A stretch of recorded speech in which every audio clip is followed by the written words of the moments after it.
Hey everybody, welcome to T. Roy Cooks and welcome to another Thursday Chatting with Troy and welcome to 2018. Happy New Year everybody. That's a cheers to everybody out there. This is my first episode for the brand new year. Hope everybody out there has a wonderful 2018. If it's your first time here, this is where I answer your questions. If you got a question for me, just ask it in the comments section down beneath the video. If I mention any YouTubers or any products or anything like that, my social media and all that good stuff, contact me. It's all down in the description box. Just hit show more beneath the video and that'll open the description box. Got all kind of stuff out there. Put a lot of work into that. So anyway, guys, I appreciate all your questions. The questions for today's episode, and y'all asked about 20 of them I think I got here. But they came from a couple of weeks ago, the week of Christmas. So I hope everybody had a Merry Christmas too, or Happy Hanukkah. You know. Let's see. First question we have is from Brandon Coronado. I started to say Cordova, but I knew that wasn't it. How you doing, Brandon? He says, "Hey Troy, hope you had a Merry Christmas." I did, man. Sure did. Had a good time. Hope you did too. He says, "A buddy of mine resonantly asked me what option I had in cutting a brisket in half before smoking. I wasn't sure what to tell him, so I'm curious what your opinion is on it. Is it doable? Is it something that you have done before? What would you recommend doing it?"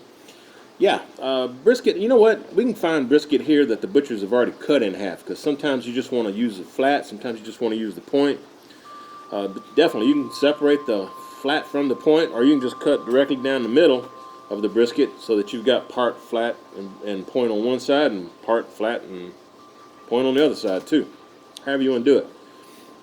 I've done it. I think when I first got my pit barrel cooker, I cooked a brisket point on the pit barrel cooker. And I know I usually like brisket point better than flat. So usually what I have done, if I've done a half brisket, I've done the point. Also makes great burn ends. Y'all go check out James, Aim 'em and Claim 'em Smokers. He just put up a video where he's doing some burnt ends, brisket burnt ends on his new Traeger. So y'all go check him out, man. It's definitely doable though, and it's some good stuff. It cuts down the cooking time just a little bit if you cut the brisket in half. It cuts it down a little bit, so instead of like a 12-hour cook, you may do like an 8-hour cook, something like that. But it's good stuff. Give it a shot, man. Next question is from Derek Hodge. How you doing, Derek? Cheers to you, brother. Y'all forgive me if I'm a little bit out of sync. I hadn't done a video in a couple of weeks. So we're checking it out. Oh, I wanted to mention too. Not too long ago, y'all were asking me what some of my TV shows were and stuff that I watch. I'm excited because tonight is Wednesday. I think it's the 3rd, January 3rd, something like that. Anyway, it's Wednesday, and they've got a new series of the X-Files starting back up. I used to love the X-Files, man, back in the early 90s. And the movies too. But yeah, I like the X-Files, so I'm excited. Wednesday nights too.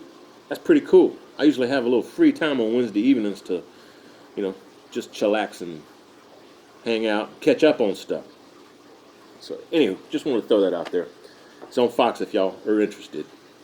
Derek Hodge, he says, "Hey Troy, when I watch your videos and you go in the kitchen, your knife set you have hanging on the wall, can you please tell me or give me a link so I can buy that knife holder, please?"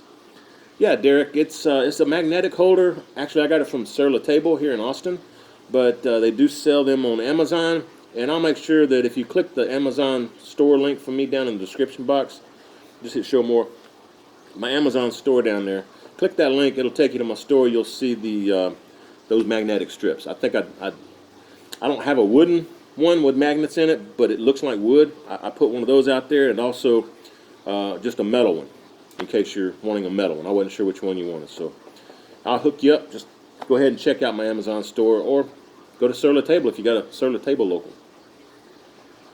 Got to make sure some strong magnets in that thing, though, especially if you got heavier knives. You don't want those knives falling off, especially when you go to pull one off.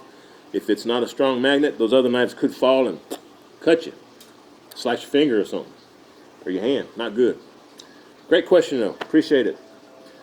Next question is from Gary Rivera Jr. I'm sorry, Gary Rivera Sr. Excuse me. He says, "Troy, I've been watching your videos for a while now. I appreciate the support." Thanks, Gary. He says, here's my first question for you. I love smoked foods. So far though, I haven't really been a big fan of smoked poultry. I've tried small chunk wood and chips on different sessions. If you want to just have a light smoked flavor, how would you achieve that? For smoking, I use either my Weber Smoky Mountain or Weber Kettle. I've thought about putting wood chips in an aluminum pouch to see if that helps. I have also used fruit wood, apple one time that really didn't help, and I appreciate your help. Gary, yeah, man, try the thing with the foil and just poke little, not many holes in it, but put some wood chips in some foil. I think that'll probably help. And if you're not really wanting a lot of smoke flavor, don't soak them. Don't soak the chips. Just put them in the foil pack. Check that out. The other thing you can do is use less wood chunks or less wood chips, and maybe open your exhaust vent on your kettle or Weber Smoky Mountain all the way to make sure that air is flowing quickly over the meat. As a last resort, I'd stick with fruit woods since you're wanting a very slight hint of smoke. Stick with some fruit woods, the hard nut woods, hickory and oak, mesquite, all that. It's gonna be too heavy for you. Stick with apple, cherry, peach, tangerine, grape, grapevine works, fig tree works, any kind of fruit tree, but or vine. What was I going to mention? Oh yeah, from everything I've seen and read, meat stops absorbing smoke when it hits around 140 degrees internal Fahrenheit. Okay, so what you may want to do, go ahead and start cooking your food like you normally would, but leave the smoke off until the meat gets up to maybe 115 or 120 internal, and then add some smoke. That way you're not subjecting the meat to a lot of smoke at those lower temps of the internal temperature of the meat, which helps it absorb the smoke flavor. So try adding the smoke a little bit later after you have the meat cooking a little bit. I think that'll probably be your best bet, honestly.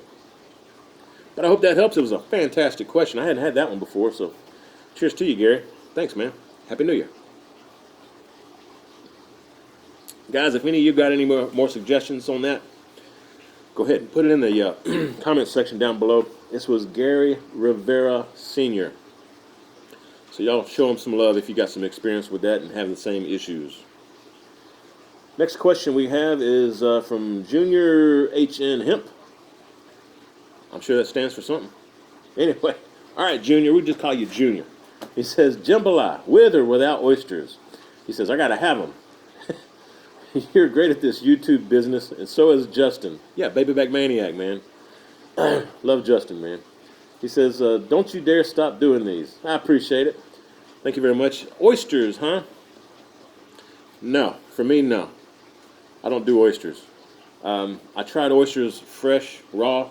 Straight out of the Texas Gulf with Surfing Sapo one time. Another YouTuber, y'all go check him out. I put links to all these down below. Just hit show more.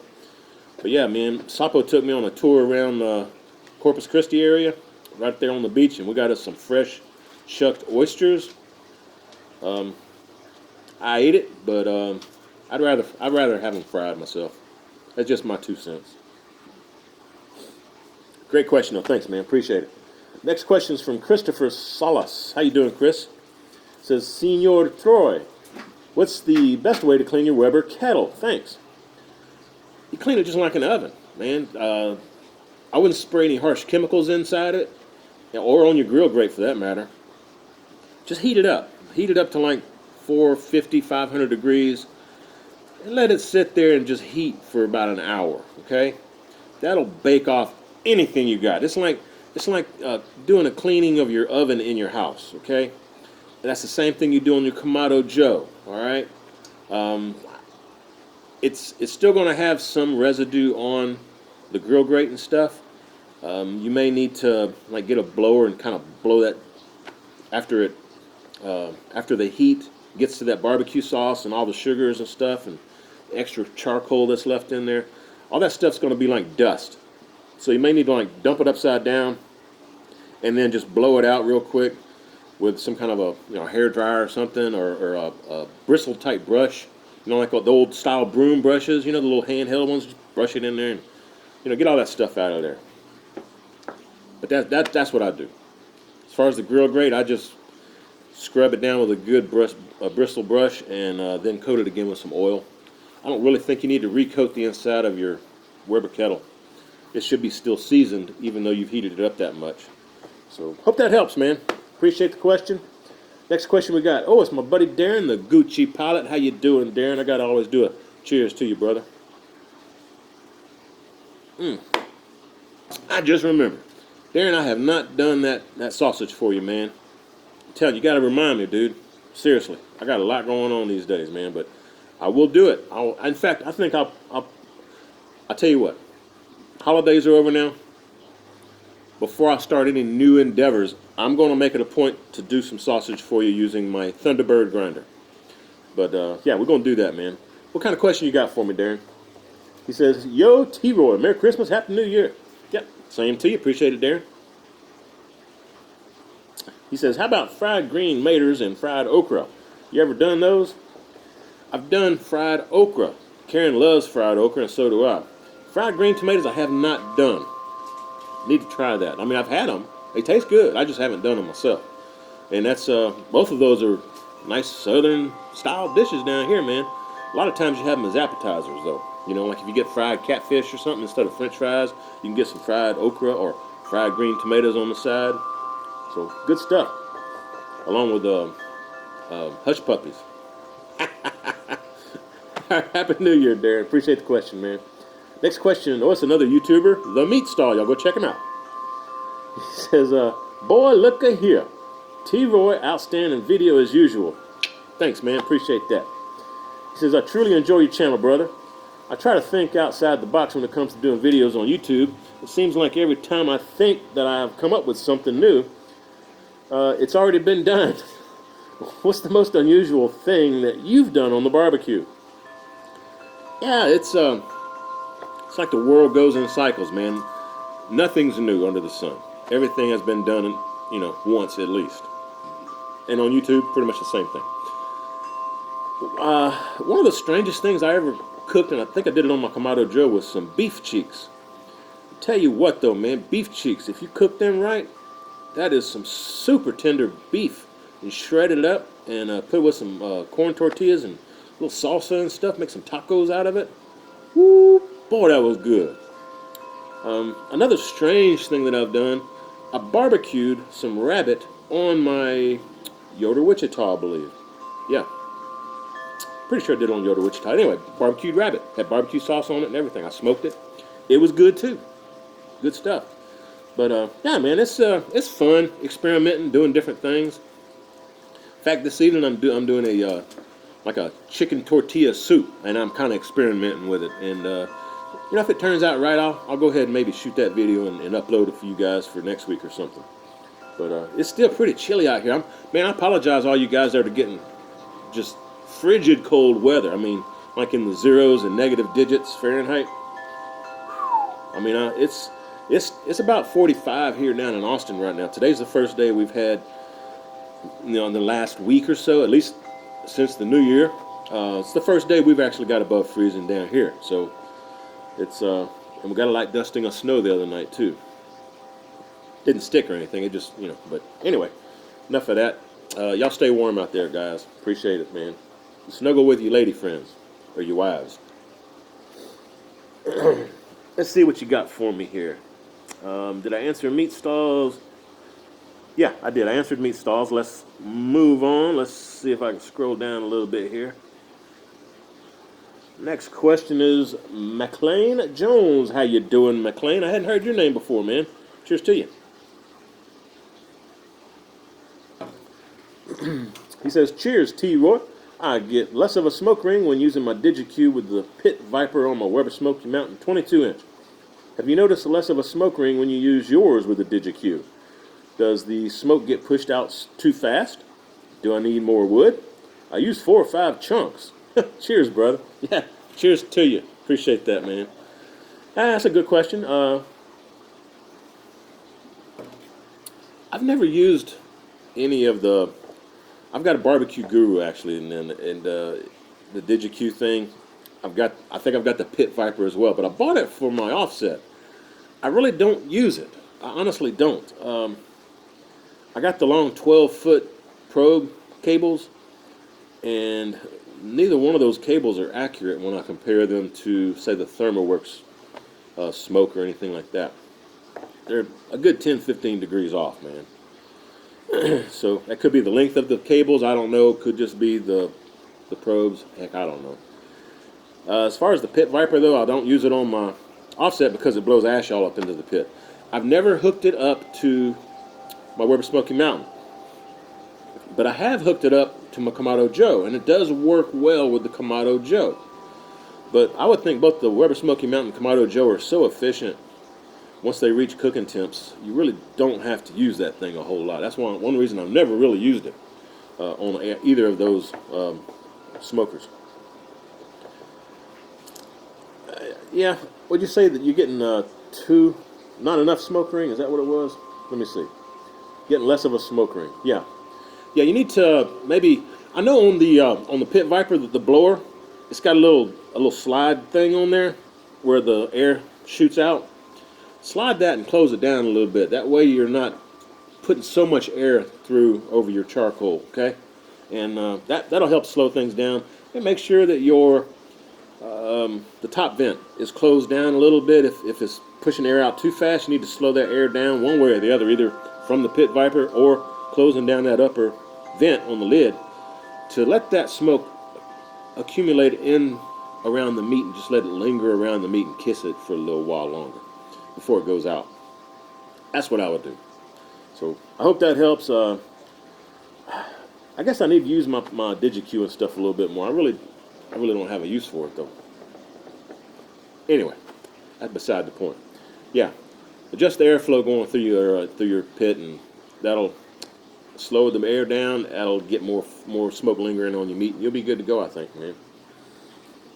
Next question, Stephen Thistle. He says, "Hey T-Roy, cheers to you. Got my first smoker this year and love it. I appreciate the support and congrats, man. What kind of smoker you got?" He says, "My question is, I live up north in New England, and it's getting very cold, which makes it difficult to maintain temps for long cooks. Do you have something that you like to smoke that can be done in 2 or 3 hour cook time? Thanks and Merry Christmas." Hey, Stephen, appreciate that, man. Thank you. I think Lucy's chasing squirrels again back here behind me. I've done hot and fast with both brisket and pork butt. They both work really, really well, and you can do hot and fast with ribs too. The other thing you may want to try, and rapid, it'll even help it cook faster, any of those meats. But what you could also do, put it on your smoker for 2 or 3 hours, get some nice smoke flavor in the meat. And it's cheating, y'all. But once you get some smoke on the meat, take it and put it in your oven in the house. That way you ain't got to worry about none of the cold weather. You can stay warm. Yeah, Lucy's chasing something. That was Fifi just ran out too. Oh, y'all see that? I hope y'all can see that squirrel back there. That's cool. They jump all the trees in the house and dogs love it. Come on, girls. I'm shooting a video over here. Appreciate the question, Steve.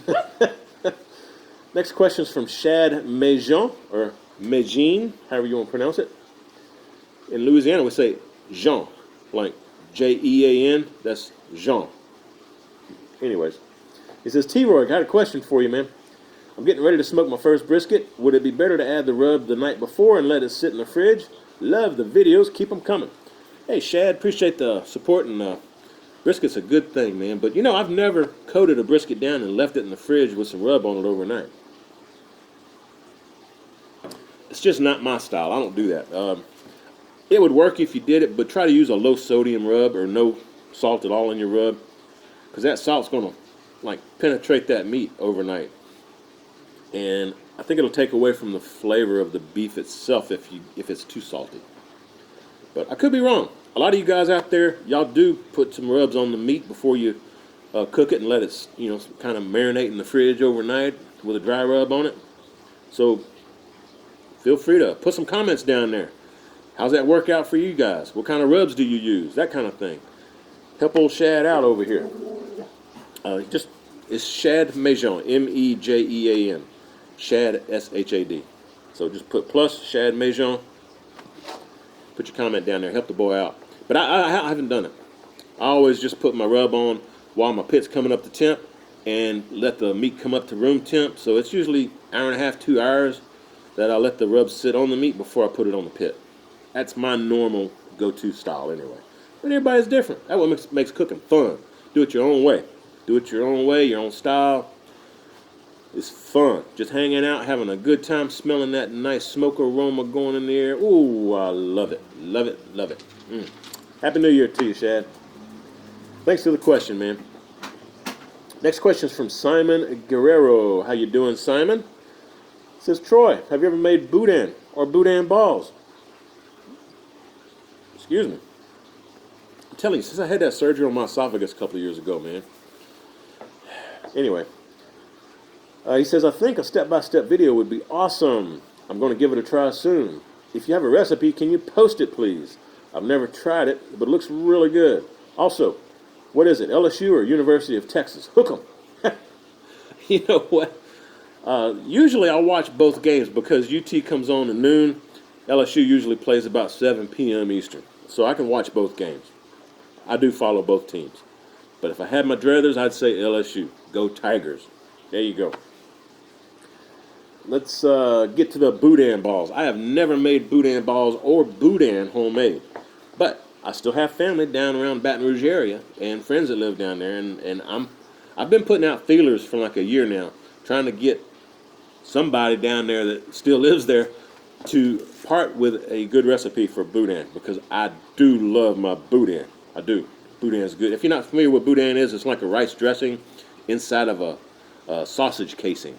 You know, it's good stuff, man. Grill it, boil it, bake it, whatever you want to do. But that's got some good eating. It's a rice dressing though. It's got some kind of a meat in there along with some rice, and you know, it's Cajun seasonings in there as well to boot. So good stuff.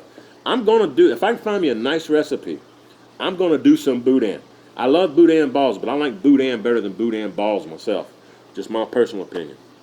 Great question. Cheers to you. And the boudin I can find out here in Austin, it ain't the same. I think they get some that's from Beaumont that's kinda close, but it still ain't the same. Anyway, we got us another YouTuber here asking us a question. This is Aaron from Gordo's Good Eats. How you doing, Aaron? Cheers to you, my brother. Y'all go check him out. Gordo's Good Eats. All right. He says, question: How far do you set your microphone when making videos? Every time I make a video, my voice comes out too loud. I use a clip mic on my shirt, and I have to put it pretty low just to get a good voiceover. Ah, okay. Yeah, my microphone, you can't really see it, but it is 3 feet, yeah, probably about 4 feet from me. And I've got this one here. I'll actually pull it down so y'all can see it hanging in. Where is it? Can y'all see that? You can't really even see. There it is. There you go. Anyways, hope that didn't mess with the sound too bad. And I've got another one sitting on top of the mic. You can't see that one. They're both shotgun mics. They're both Sennheiser shotgun mics. And they're some good mics. I'm sure they cost a little bit more than your lapel mic. So you get what you pay for a lot of times. And I love these shotgun mics because a shotgun mic picks up what's in front of it and just a little bit of what's behind it, but hardly anything from the sides.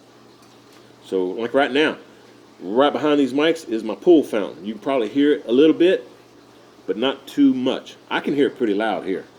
Me and Karen love the sound of the waterfalls type stuff, you know, so that's why we've got the fountain going. And it didn't freeze up. Anyway, keep that water moving and keep your pool from freezing up and stuff. That's how we do it here. But yeah, my shotgun mic's 4 to 5 feet from where I'm sitting right here, okay? Hope that helps. And yeah, just Gordo, you might Aaron, you might want to try to find a way to adjust the volume on your mic, because if it's too loud, you're gonna what do they call it? When it's too loud, it gets, and I know y'all yelling at me, telling me, because I can't remember what it is right now. What the heck do you call it? If it's too loud, if it goes past 0 decibels, like gets into the plus decibels, that's too loud. You need to keep it like -2 or 3 decibels at the highest, because it'll spike and it'll like blow out your volume, blow out your not blow out your speakers, but your voice will be kind of, it won't sound good. So I'm sure that's what you're going through, man. Anyway, I hope that helps. If it doesn't, get back with me. We'll see what we can do to help you out, man. Next question is from Cooking with CJ, another YouTuber, Cooking with CJ. Y'all go check him out. Cheers to you, brother. I'm still trying to think of what happens when your voice is too hot. It's like it blows out everything. Anyway, CJ says, hey, Troy, love that you enjoy some beer while chatting with us. Hey, yeah, man. It's good times, man. Do you bust out the whiskey or bourbon? Yeah, I do. Usually in the wintertime, though. That's usually when I do it. He says, do you have a favorite? I like Maker's Mark pretty good. But, I'm not going to turn down anything that's in front of me. He says, I dig a good cigar with a couple of fingers of whiskey after I finish my shoots. Cheers to you, my brother. Hey, cheers to you, CJ. I enjoy a good cigar as well. Yep, I sure do, man. Cigars and whiskey, good times, especially when it's cold. For me, anyway. I don't smoke cigars a lot, but every once in a while, some of my friends will send me one, and I'll check it out. I don't like them to be too bold. I like cigars like I like my beer, light, because I'm not a smoker. Anyway, next question. Appreciate the question there, CJ. He says, this is Big Lou. My dogs are just running out crazy. In and out, in and out. That's the dog door y'all hear. That little flap, tap, tap, tap, tap. Big Lou Barbecue. How you doing, Big Lou? Another YouTuber here. I'll check him out. Says, hey, Troy, what is your favorite barbecue cookbook? Big Lou, you know what? I'll be honest, bro. I don't have a cookbook for barbecue. I just kind of wing it most of the time. Because a lot of times, anything you can do out on the barbecue, you can do in the oven and vice versa. And I don't really, I say this, I'm probably going to go and reverse what I say at a later date. But anyway, I don't make my own rubs or sauces or anything like that. Not yet. I plan on doing that. So I don't have to have a cookbook to show me how to whip up some of that stuff. I just do stuff in my head a lot of times. I mean, I may look at a recipe, like I like the River Road cookbook from Louisiana. I love that cookbook. There's some cookbooks from New Orleans, but not really a cookbook per se from an individual, okay? I do have a Lobel's cookbook that the Lobel's family sent me. And also my son gave me an old 1972 Lobel's Brothers cookbook, which is different than the one Lobel sent me. So I've got 2 of those. But most of my cookbooks are just Cajun type cookbooks, the old Southern soul food type, stick to your ribs kind of food cookbooks. That's what I've got in my collection. Not really barbecue stuff. But I may venture out. We'll see. He says, I like to use cookbooks for recipes for rubs, sauces, marinades, and of course grilled and smoked meats. Yeah. He says, I'm asking Santa to bring me a new book this year.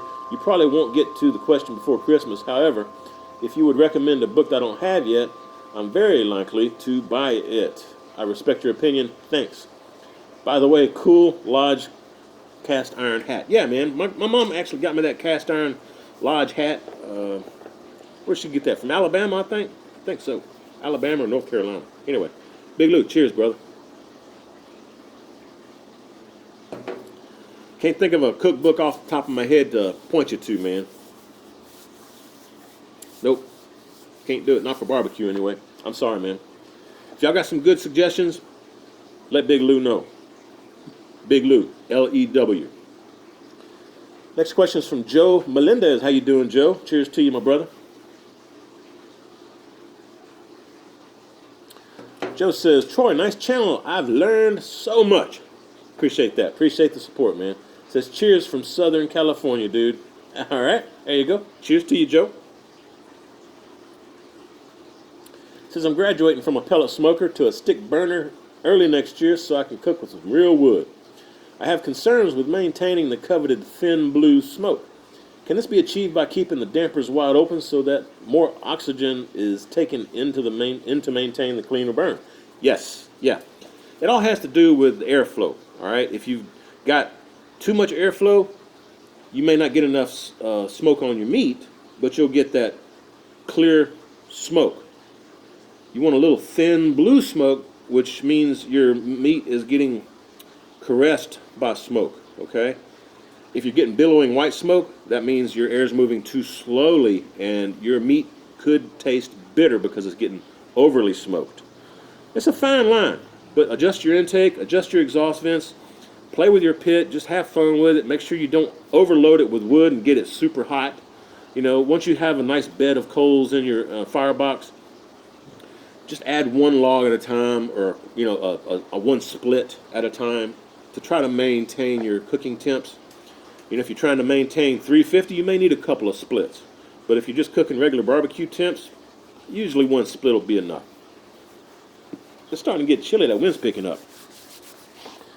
Anyway, Happy New Year to you, and I'm glad to hear you're getting you a nice offset, man. You're going to love it. The flavor of the meat itself coming off an offset is so much better than any other cooker I've ever had meat off of. Truly. Check it out, man.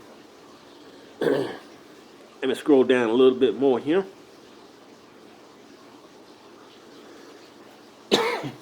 Excuse me. Next question. Oh, it's another YouTuber, y'all. Smoke Trails. Y'all go check him out. What you got for me, Mr. Smoke Trails? He says, Troy, awesome video, my friend. Have you ever barbecued wild hog meat? Nope, I have not. I know hog hunting is big in Texas, so I'm curious if you've ever come across any hog meat. No, I got some friends that do hunt hog out here in Texas. They're more of a nuisance than something we eat. But, yeah, sometimes they eat them. I haven't, you know. It's not for me. I don't want no wild hog. I don't know. Somebody here locally may fix me some and have me over, and I may change my mind. But I don't know. I would think it'd be real gamey, but I could be wrong. Honestly, I've never had it. Next question is from Wicked Fisherman. He says, what kind of sausage do you like to smoke and use in gumbo? I like andouille sausage. It's got a little bit more fat in it than it does a regular sausage.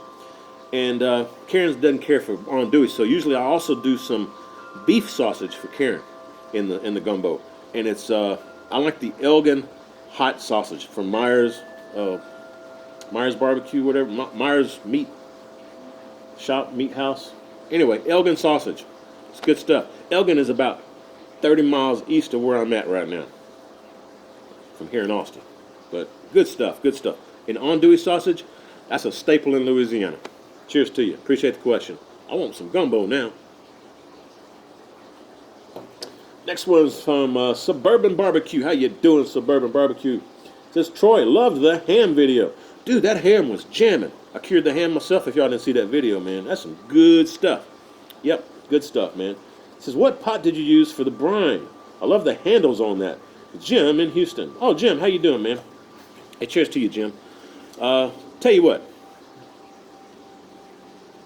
If you check out my Amazon store, and again, it's in the description box. Just hit show more. If you check out my Amazon store, I use DeMeyer cookware, okay? It's all stainless steel, clad. It's nice stuff, really nice stuff.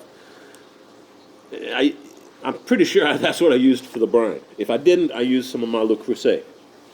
But, yeah, we actually got the Le Creuset and the DeMeyer cookware from Sur La Table. Again, here in Austin, I mentioned earlier. But I noticed that Amazon's now selling that stuff, so I added it to my Amazon store because y'all see me use it in my videos all the time. So hope that helps, man. A little pricey, but it's good. Real good quality stuff. Next question is from another YouTuber, Dave's Ohio Barbecue. How you doing, Dave? Happy New Year. Cheers to you, brother.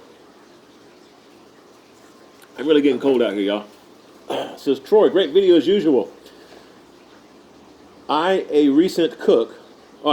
recent cook, I saw you were using MojoBricks. How do you feel they compare with wood chunks?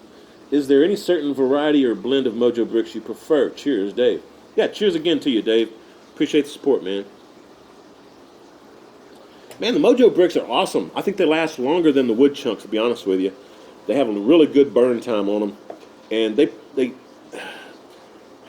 burn slower than wood chunks, in my opinion, but they produce as much or even maybe more smoke because it's compressed wood is what it is. Wood shavings that they've compressed into blocks. And I really like the maple. It's a maple apple blend that they have. That's good stuff, man. I can't get maple wood down here, so maybe that's why I like it so much, because it's unique. You know, it's something I haven't had access to. MojoBricks rock, man. It's good stuff. I'll include that link down below if y'all are interested. Y'all check them out, man. Really good stuff. Folks, that's all I got. My hands are like turning blue over here. I'm cold. I gotta go. I gotta go do some more cooking. Hope y'all enjoyed this Thursday chat. If you did, give me some thumbs up. Hope you share it. Happy New Year to everybody. Love you guys. Thanks for the support. If you got questions, ask them in the comments section down below. Cheers to you. We'll see y'all next Thursday, folks. Cheers.